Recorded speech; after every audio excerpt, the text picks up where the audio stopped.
Hello and welcome to another episode of the Empowering Leaders podcast. At Aleda, we are passionate about inspiring connections and creating a world of collaboration. Our signature program, Aleda Connect, curates groups of 5 to 6 leaders from diverse backgrounds in sport, industry, social venture and the arts who come together to learn, to connect and to collaborate. It's been amazing. Here you are on this Zoom call, feeling within the first session like you intimately know these people and care for them. And then all of a sudden realising that even though you're in totally different industries, we're all going through the same thing, or we've been through it and we can help each other, or there's just this hurdle that you can't see past, and then you share it with the group and there's 5 answers in 40 minutes and you think, I have not slept for 2 weeks thinking about that. Like, how is this possible? You're listening to stories and the breadcrumbs of what makes success, and I constantly get something out of these Zoom calls and catch-ups because we're all living the same stuff, aren't we? Extraordinary people with extraordinary experience. What happens there is magical. The Empowering Leaders podcast is proudly brought to you by Victoria University, where cutting-edge sports and exercise science facilities like heat chambers, performance labs, and altitude environments mean VU is ranked 7th in the world for sports science. VU, uniquely you. As always, a big thank you to Jason Nicholas and his team at Temper Bedding, a mattress like no other. If you enjoy listening to the Empowering Leaders podcast, be sure to subscribe, and please, if you have a moment, we would love you to leave a review so we can reach more listeners and empower more leaders. Today's guest is a man who didn't just face fear, he dove headfirst into it. Dr Craig Challen is a world-class cave diver, former veterinarian, pilot and Australian of the Year. In 2018, he helped lead the dramatic rescue of 12 boys and their soccer coach from a flooded Thai cave, one of the most dangerous and complex missions in modern history. Craig's story is one of calm leadership, trust and pushing limits. It is a story that has captivated the world and been a shining light for what it really takes to step up when it matters most. Craig, great to meet you. We've admired you and your story from afar. Thanks for joining me today. Well, thanks. Great to be with you, and really looking forward to it, Luke. Going to go back to your holidaying in Australia in 2018, and you get a phone call that I'm assuming has changed your life. Can you tell us a bit about that moment and what happened? Of course, this is the story of the rescue in Thailand, where this junior soccer team had decided to go off and have a bit of an adventure. And they'd got stuck in this cave when it flooded, and I was just here in Australia, taking an interest in it, but it took a long time. These boys to be found. They were stuck in there for 9 days, and everybody thought they were dead. They'd probably been drowned in this flooding incident. But after 9 days, they were found, and myself and my dive buddy, Richard Harris, we pricked up our ears because we'd had an interest in cave diving rescue for quite some time, but it didn't look like we were going to get a Guernsey with that one. And we were already prepared to go out for a trip to the Nullarbor diving out there, where we'd been many times before, but no real comms out there. So if we'd left and gone, we would have missed out on this whole adventure that we had. But as it transpired, we got the call and headed up to Thailand, and it was a very exciting adventure for us. It's an amazing story that unfolded from there, and I'm probably jumping a couple of steps ahead, but you go to these 9 boys, as you said. Most people think that they have drowned. Suddenly you get 2 of the world's best cave divers, and the combination of you and Richard. But can I ask you about the decision that you took to anaesthetise the boys, and how much you wrestled with that decision, and how confident you were that they were all going to survive that? Well, to answer the last question first, not confident at all. In fact, I'll speak for myself. I was totally convinced that there were going to be casualties. You don't really need to be a medical person to know that anaesthetising someone and then putting their head underwater for 3 hours, which is the time it was going to take to extract them from where they were, is not something that you do. And it's a bit of an understatement to say that it's fraught with danger for the patient. But with what we were going to have to do with them, we just kept circling back all the time to this thought that if they panicked underwater, then they would certainly kill themselves. There's several ways that they could do that, but all with the same end, and possibly take out a diver with them as well. And so as we spoke about it and considered the options, it really turned out to be the sort of least worst option of all, but not to be taken for granted. And as I'm here today talking to you, I still just can't really believe that we got away with it. It's an amazing solution. And as you said, to hear that context of you assuming that something was going to go wrong, was there a moment where it looked like there was going to be some tragedy along the way, or did it just go as perfectly as it possibly could? It actually went pretty well. There were a couple of little incidents on the last. So the rescue took place over 3 days. There were 13 people in all, and we brought out 4 boys on the first day, 4 on the second day, and then 5, including the coach of their soccer team, on the last day. And on the first day, it was a bit disorganised. We were just going in cold. There wasn't really much preparation apart from sitting around and talking about it and just trying to work through all the angles and foresee everything that could go wrong. But there was really no prior experience with doing this. And all the practice that we'd always done and the training had always been in the context of we've had an injured or trapped caver or cave diver. So somebody that was pretty familiar with the environment, and we know that they're going to be cool in confined spaces and can generally handle themselves. And instead of that, we just end up dealing with this group of kids. And, they didn't, they were cool kids. You got to say that they took what was coming to them.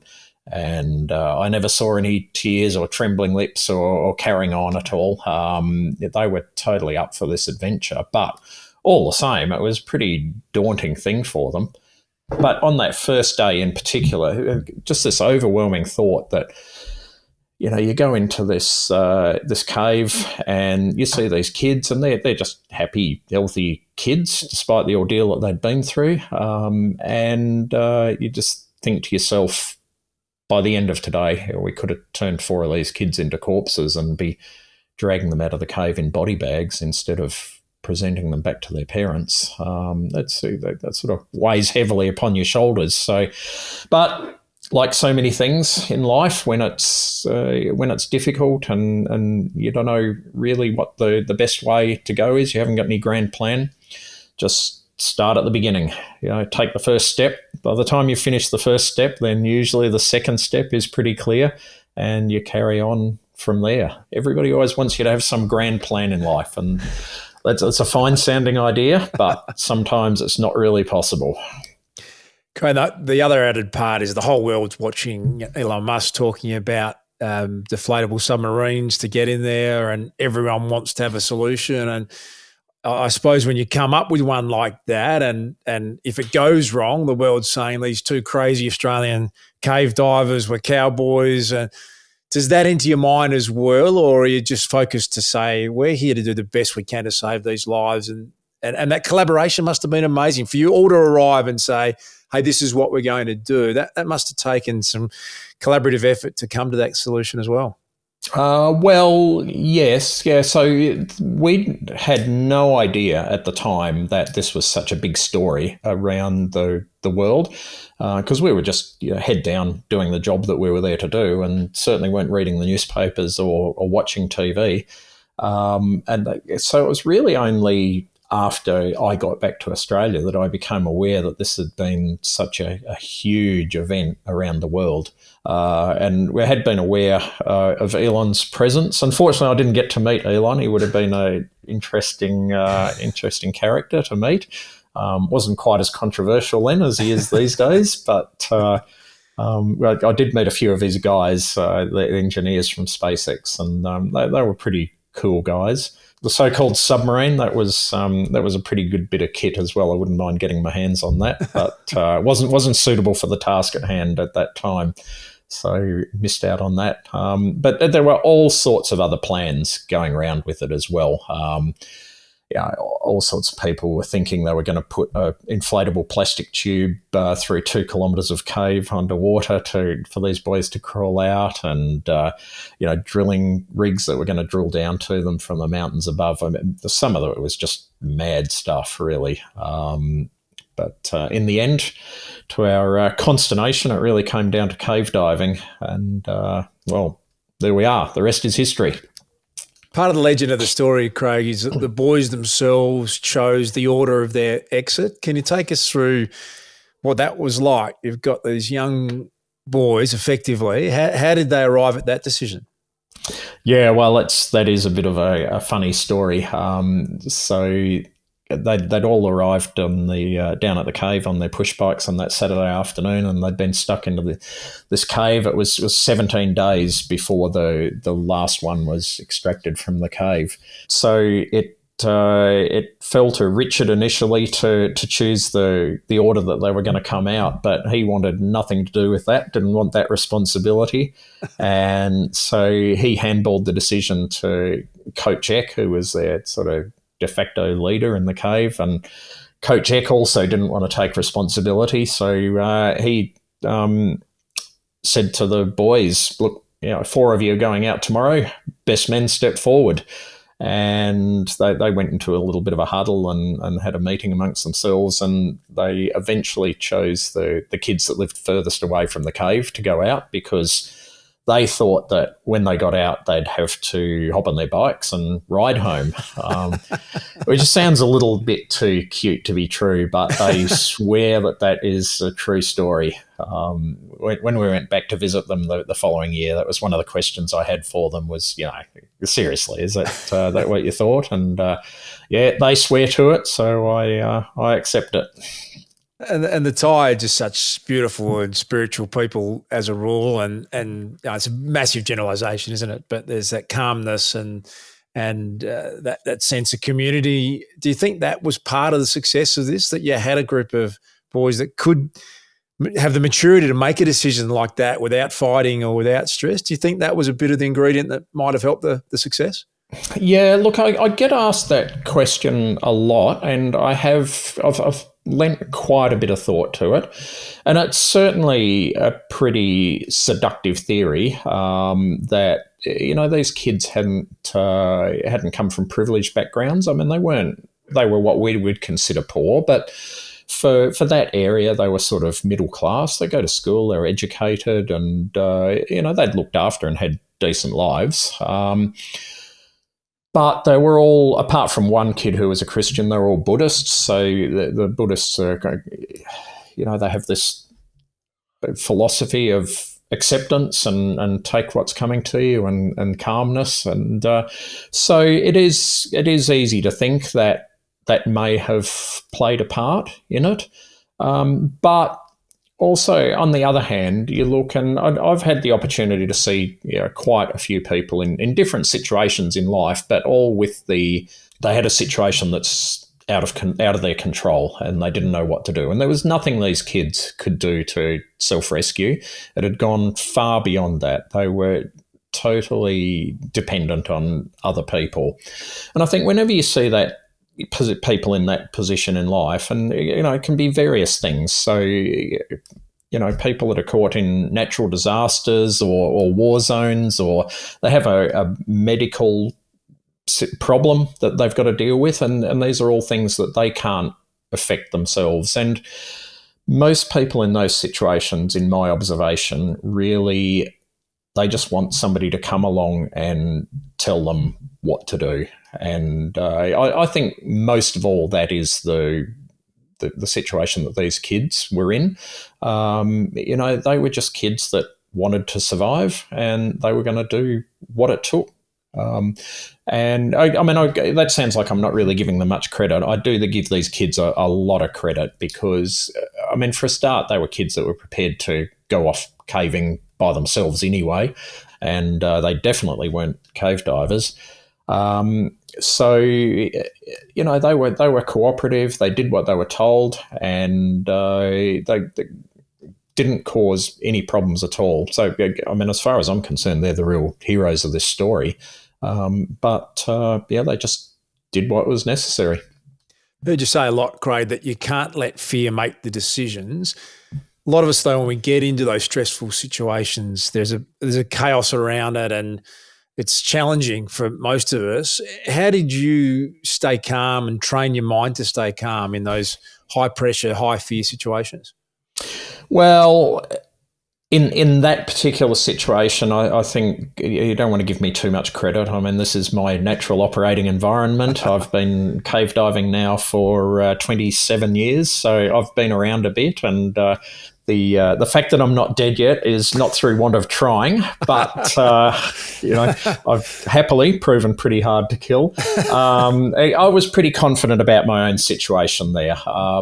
This wasn't the most radical stuff that I've ever done, so it was not that difficult, but there was still a lot of apprehension, a lot more for the kids and for the situation that we would be facing if bodies started coming out of the cave, which probably wouldn't be all that pretty.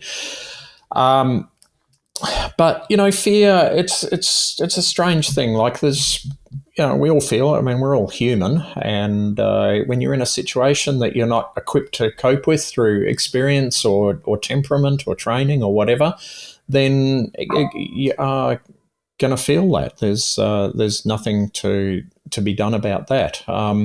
That's just physiology.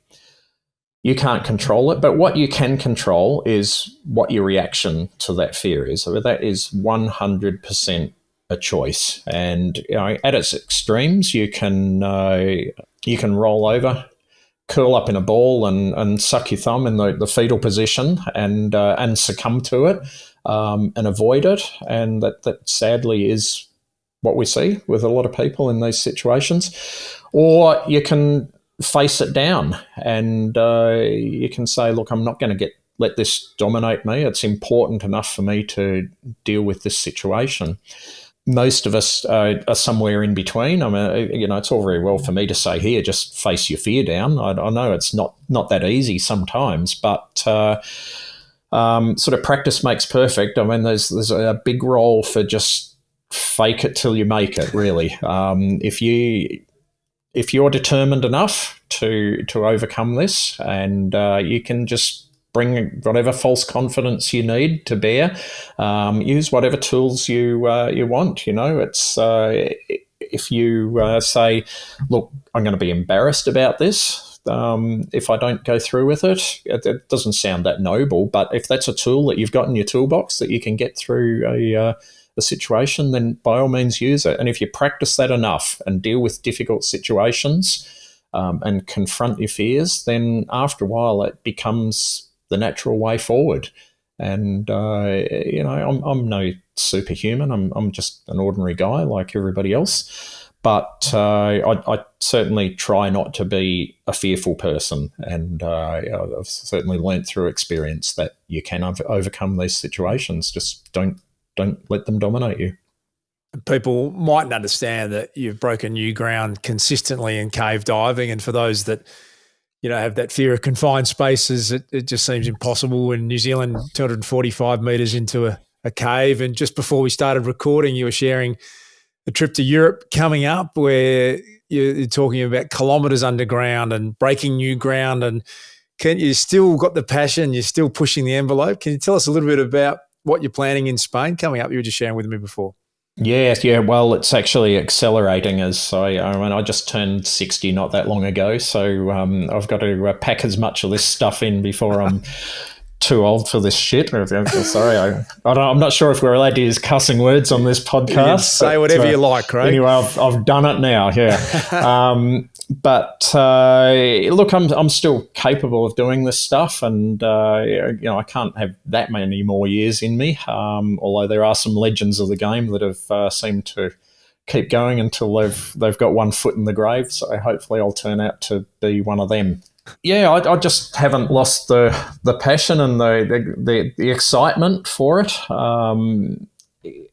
There's really not many opportunities in this world left to go somewhere where nobody's ever been before and see something that's never been seen by human eyes. And, there's some stuff that can be done in the ocean, and there's space, of course, but that's a bit out of my budget.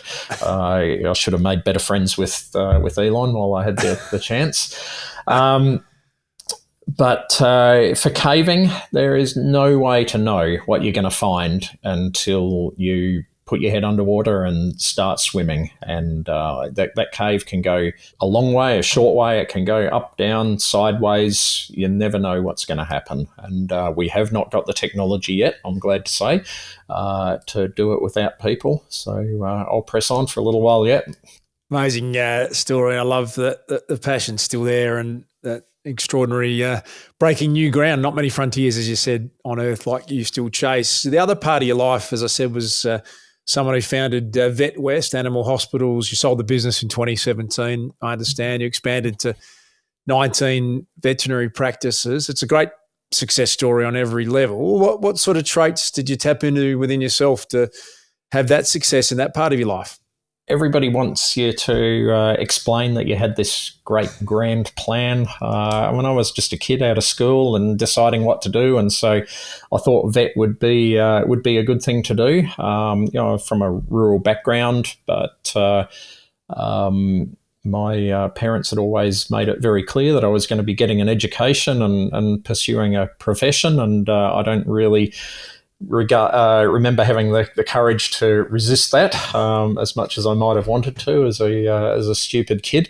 And so vet seemed like a great thing to go into. And I certainly, cannot complain after all these years. Did it for quite a while. I mean, I was an okay vet, but I wasn't the best vet in the world. But I did discover that I was not that bad at managing vets and providing people with an environment to do their best work. And it's a very rewarding thing as a profession, the veterinary profession.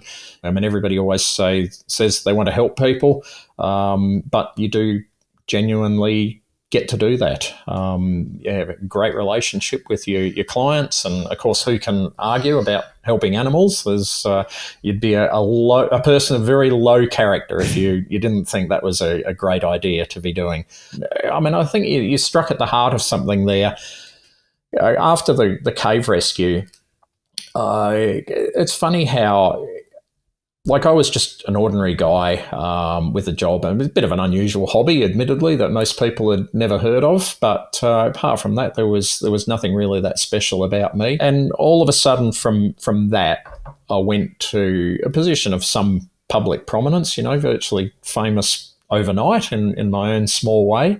And it's a very weird thing how you almost become a two-dimensional sort of character that I'm just labelled now as one of those cave rescue guys, and anybody that meets me, that's the context in which they see me.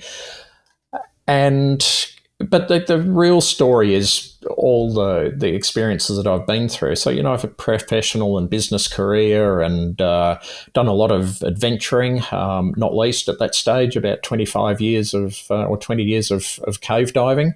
And it was all of those individual influences and happenings to me, and the way they developed my character and skills that put me in that time and place in history where I was there and able to help with that rescue.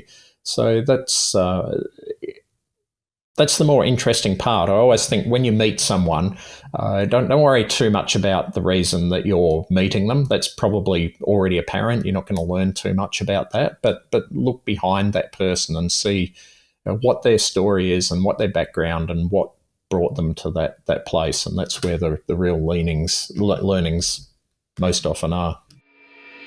We all are born different. As we grow, the experiences we have develop into outlooks uniquely our own, charting our life's course. No one sees an idea, opinion, or opportunity like you. And no one sees you like VU. Victoria University. Uniquely you. At Aleda, our signature program, Aleda Connect, is something we're really passionate and proud of. We bring together groups of 5 to 6 people around the globe from diverse backgrounds, sport, industry, social venture and the arts, who come together to learn, to connect and to collaborate. The thing that I've loved about it is not just the meetings that we have with our group, it's the thinking that you do for days and days afterwards. Someone says something and it sparks a thought, and I found that I would go back and look at things that I was doing in a different light. Within my sport and within women's sport, I'm just someone who I try to lead by keeping people talking about the issues. There's times when I think the person I'm trying to convince is not listening to me. It actually got me thinking about, okay, this is how I need to address my communication with them. So it was so valuable, and the little group that we've got is great, and I'm really looking forward to sort of continuing to connect with them into the future because we're all so very different. I can't tell you how much I enjoyed it. People are inherently interesting to me, and everyone's got a great story. If you ask the right questions, and yours has got a few extra layers to it, given the extraordinary circumstances of a range of different things. I want to ask you about your friendship with Richard Harris. You go on to share Australian of the Year honours. The whole world is obsessed with what the two of you and the extended team were able to achieve. I know you've both been incredibly humble about that. Tell us about that friendship, and did it change after the Thai cave rescue? Did it add a different dimension to it? So I don't really think so. We'd been diving since I think it was about 2005 or so. We started diving together.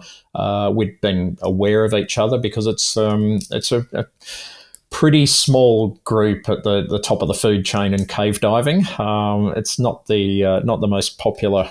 So I don't know if we can call it a sport, really. I always agonise about that. Probably not. Activity, anyway. Most people never even really heard of it before. But we sort of ran into each other and actually got invited by a mutual friend onto an expedition up in the north of Western Australia, which was great fun, and realised pretty quickly that we saw the world in similar ways and had similar attitudes and really got on quite well. And so we've done a lot of stuff together in the couple of decades following that meeting. I really don't think the relationship changed that much. I mean, different circumstances, but we were still pretty close. Probably had a bit more to do with each other as we negotiated these curious circumstances that we found ourselves in. It wasn't the rescue. That was all sort of done and dusted, but it was everything that followed, suddenly becoming a bit more well-known. And that first time you get recognised in the street, I suppose you were pretty used to that. You would have had it happen all the time. But for us, it certainly took me aback a bit anyway. But you learn to cope with it. I mean, it's all very flattering, and everybody's nice to you all the time. It's not like real life, really, is it? Not always nice all the time, Craig. When you do what you've done and what you and Richard did together, then there's only positive encounters, and deservedly so. I wanted to ask you this question: if you could pass on one lesson to the next generation of people who lead other people, have you got some advice from all of your combined experience? Oh, geez, where do we even start? There's no shortage of free advice around here.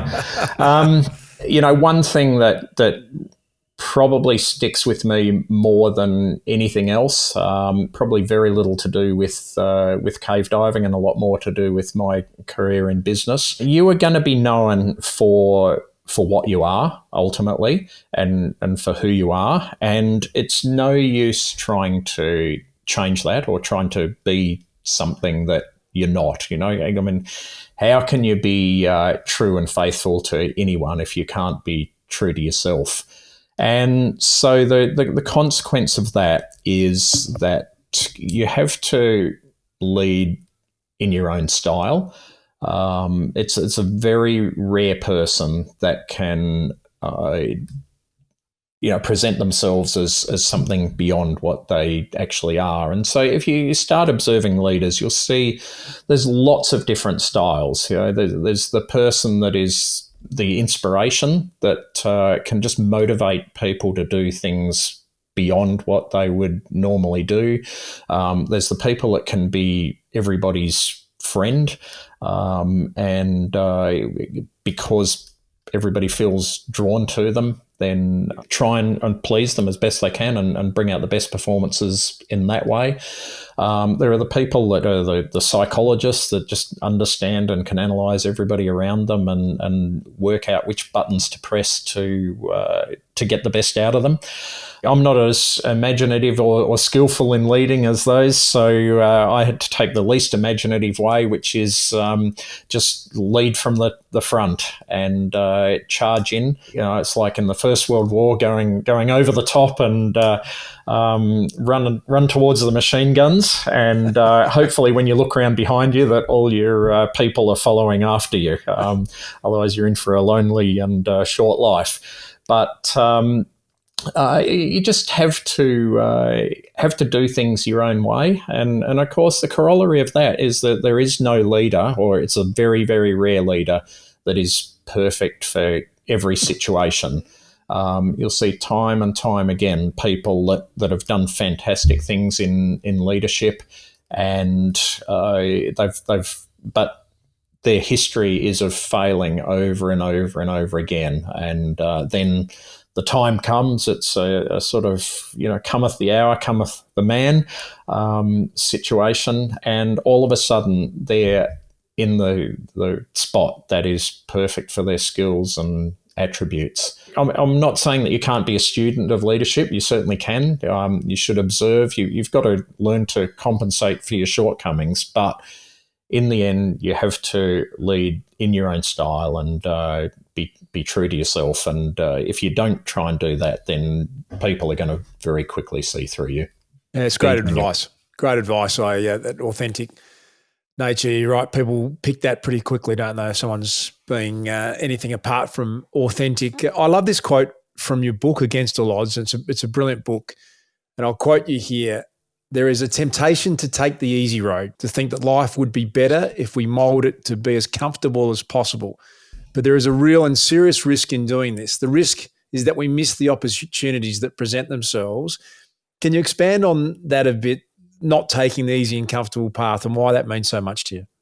I mean, in a way, that's a pretty convenient quote to use for me, because I guess one of my few strengths is that I am more inclined to tread the difficult path, and if I'm offered the choice of comfort and convenience or misery, I'll usually take the misery.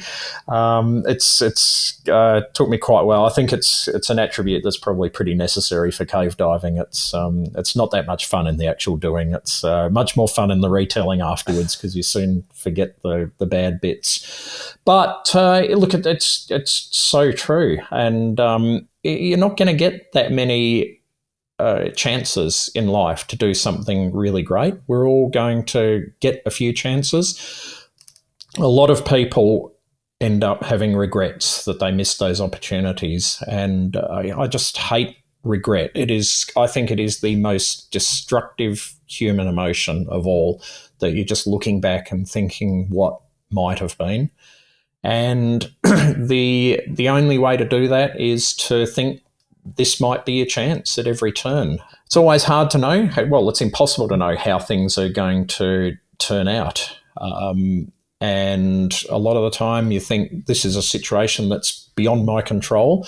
But when you make decisions, and if you make good decisions, that makes a difference. And I think you should always approach situations erring on the side of thinking the decisions that I make will make a difference. Otherwise, you throw your hands up, walk away from everything, and you end up with a life unfulfilled. And that is the worst fate of all. Can't imagine anything worse. Yeah, the ultimate regret. I can see your passion for taking on challenges and not living a life of regret. Craig, I'd love this opportunity to sit down and chat with people like you who've got a unique take on life. And as you said before, people have got fascinating backstories, and we see these patterns of perhaps why people are consistently successful in their chosen field. And this idea that you really got to be able to lead yourself first, Craig, before you can do anything to lead others. And I love asking this question. What's one way you fill your cup up so that you can live the life that you want to live? Look, I probably the one thing more than anything else, I just have a thirst for knowledge. There is so many things out there, and I just suck up information as much as I can. And a large part of that is sucking up other points of view as well. Everybody you meet knows something that I don't know. And if I can, if I go into a room and there's 20 people there, then if I can just extract one little bit of information from each of them, then at the end of the night, I have got 20 extra bits of information that I didn't have before. You can't know everything. You can't even know a fraction of it. And the amount of information that's available to us just increasing exponentially, every day. I think I did see somewhere that 90% of all the human information that's ever been created has been created in the last 2 years. You probably shouldn't quote me on the numbers, but the principle holds. But I just try and get as much more information as I can, and that opens you to new experiences. Just pack as much in as you possibly can. Is there one thing that's worked for you as a leader that you'd never change? One thing that it was always very important to me is never ask anyone to do something that you would not be prepared to do yourself. And that can't be just an ideal that you hold within yourself, but you have to demonstrate it. Your people have to know that you would never send them into battle if you weren't prepared to go to that place yourself. So you have to establish that trust with people, that they know that you've got their best interests at heart. And not only do you need to establish it, but you need to continuously demonstrate it as well. Old people will leave, new people will come along. You can't expect your reputation to hold. As the saying goes, it takes a lifetime to build a reputation and 5 minutes to lose it. And so I think just continually build on that everybody knows that you've got their back and that you would be prepared to go and do what you're expecting them to do.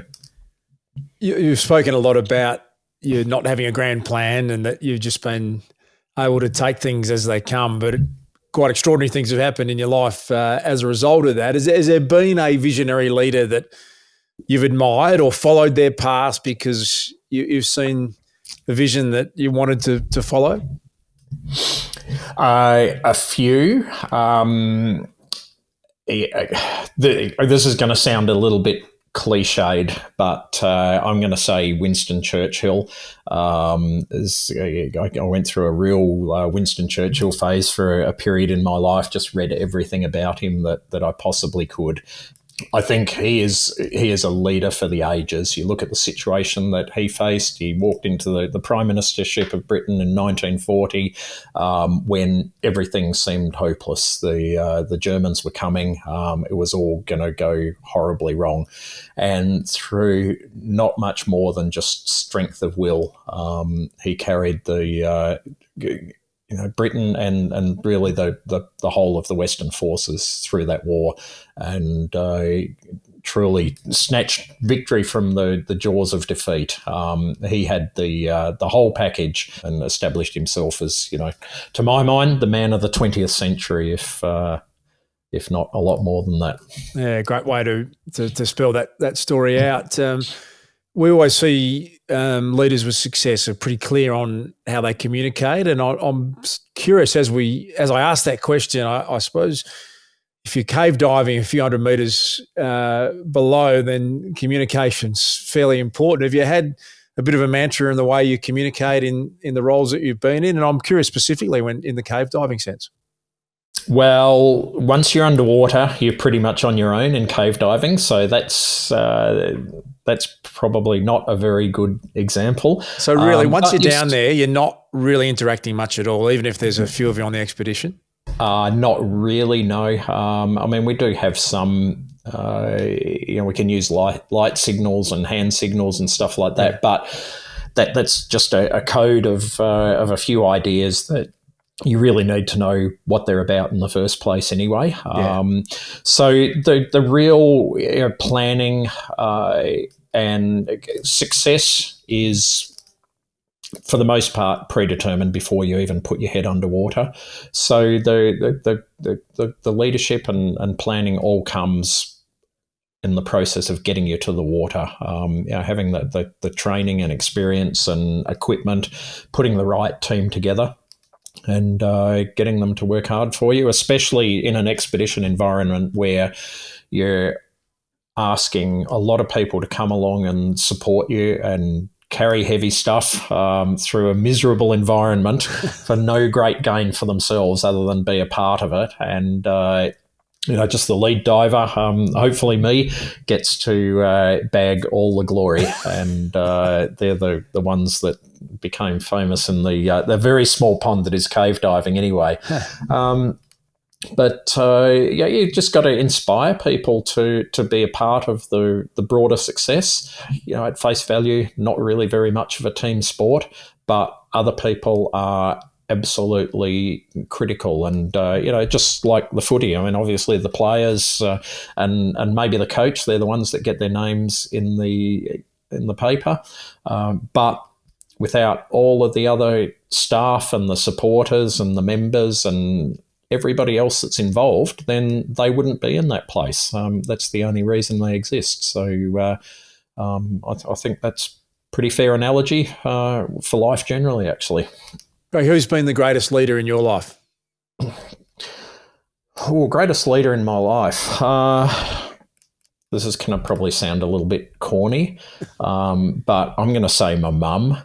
I was so lucky. I didn't come from what most people would consider a privileged background, but I consider myself so privileged in the family environment and the childhood that I had. And my mother she didn't have that many opportunities in life, but she really taught me what was important in life, to be true to yourself and to think of others, but you can only exercise your responsibility to others by exercising your responsibility to yourself to live a good life. And I take an awful lot from that. I don't know, it's probably not the inspirational answer that you're looking for, but that's what you're getting.